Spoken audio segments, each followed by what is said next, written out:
नमस्कार दोस्तों, मैं अयान और आप सुन रहे हैं हॉरिबल स्टोरी टेलर, एक ऐसा शो जहां अंधेरे की कहानियां आपको डराने नहीं बल्कि आपके रोंगटे खड़े करने आती हैं।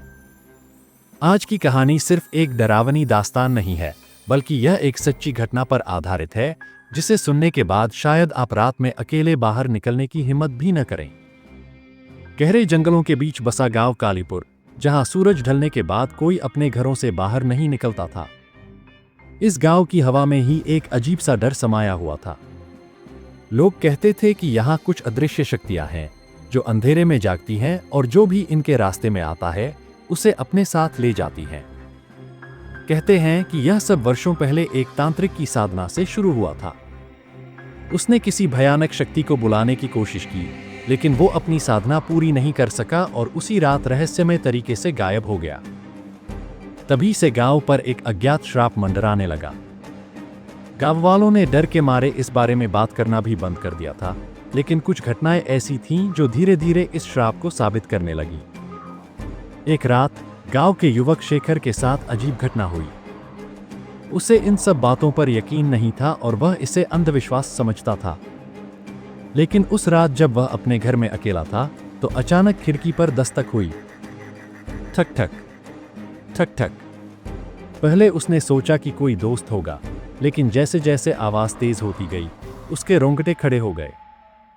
फिर एक घुटी हुई औरत की आवाज आई, खोलो, मुझे अंदर आने दो। डर के मारे उसने खिड़की से झांका, लेकिन वहां कोई नहीं था। अचानक खिड़की पर नाखूनों के रगड़ने की तेज आवाज आने लगी। खोलो, मैं देख रहा हूं तुझे। घबराकर उसने दरवाजा खोल दिया और अगले ही पल उसके सामने एक धुंधली परछाई उभरी। सुबह उसकी लाश कुएं में पाई गई। उसकी आंखें फटी हुई थीं, मानो उसने कुछ ऐसा देखा हो जिसे इंसानी आंखें सहन नहीं कर सकती। गांव में डर का माहौल था, लेकिन यह अंत नहीं था। कुछ दिनों बाद गांव के दो लड़के, रोहित और आदित्य, रात के समय खेलते हुए जंगल में चले गए। अचानक उन्होंने देखा कि उनकी परछाइयां कुछ ज्यादा ही लंबी हो रही थीं और धीरे धीरे वो अपनी जगह से हिलने लगीं। आदित्य ने घबराकर कहा, रोहित, ये परछाई हिल क्यों रही है? रोहित ने देखा और दोनों के शरीर में झुरझुरी दौड़ गई। उनकी परछाइयां अब उनसे अलग होकर हंस रही थीं, एक कटिफ्टी, खून से सनी मुस्कान के साथ। वे चीखते हुए भागे, लेकिन जंगल से बाहर निकलने से पहले ही अंधेरे में दो लाल आंखें चमकीं और फिर रोहित गायब हो गया। आदित्य जैसे तैसे भागकर गांव लौटा, लेकिन रोहित का कोई नामो निशान नहीं मिला। गांव की सबसे बूढ़ी महिला, दादी सुमित्रा, हमेशा कहती थी, जो भी इस आत्मा को देखने की कोशिश करेगा वो खुद ही इसकी दुनिया में चला जाएगा। लेकिन कुछ लोग इसे सच नहीं मानते थे। गांव के मुखिया के बेटे दीपक को जब यह पता चला तो उसने इसे परखने का फैसला किया। एक रात उसे गांव के पुराने मंदिर में एक रहस्यमयी तस्वीर मिली। तस्वीर में एक आदमी खड़ा था, लेकिन उसका चेहरा धुंधला था। जैसे ही दीपक ने उसे गौर से देखा, तस्वीर के आदमी की आंखें हिलने लगीं। तस्वीर में से एक गहरी फुसफुसाहट आई, तूने देख लिया, अब तेरी बारी है। उसी रात दीपक के घर का दरवाजा बिना हवा के खुद ब खुद खुल गया। उसके कमरे में रखे शीशे में उसकी ही परछाई मुस्कुरा रही थी, लेकिन जब उसने मुड़कर देखा तो वहां कोई नहीं था। सुबह जब दरवाजा तोड़ा गया तो दीपक की लाश मिली। उसकी गर्दन अजीब तरीके से मुड़ी हुई थी और उसकी आंखें पूरी तरह सफेद हो चुकी थी। विजय नामक युवक ने इन घटनाओं को अंधविश्वास समझकर गांव के श्रापित कुएं को चुनौती देने का फैसला किया। आधी रात को वह कुएं के पास गया और उसमें झांकने लगा।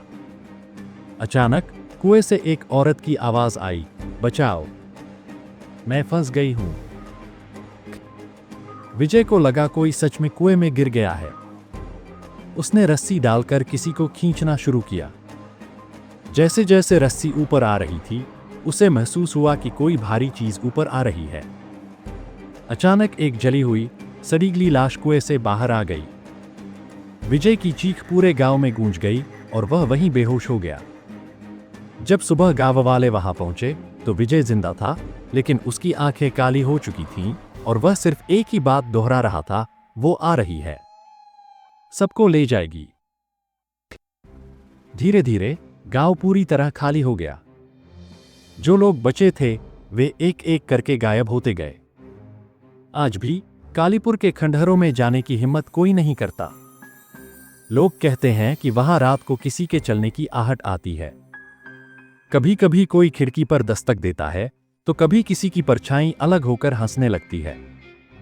और सबसे डरावनी बात, वहां जो भी तस्वीरें खींचता है उसमें हमेशा एक धुंधला चेहरा दिखाई देता है। अगर आपको ये कहानी पसंद आई तो चैनल को सब्सक्राइब करें और बेल आइकन जरूर दबाएं, क्योंकि ऐसी और भी खौफनाक कहानियां आने वाली हैं।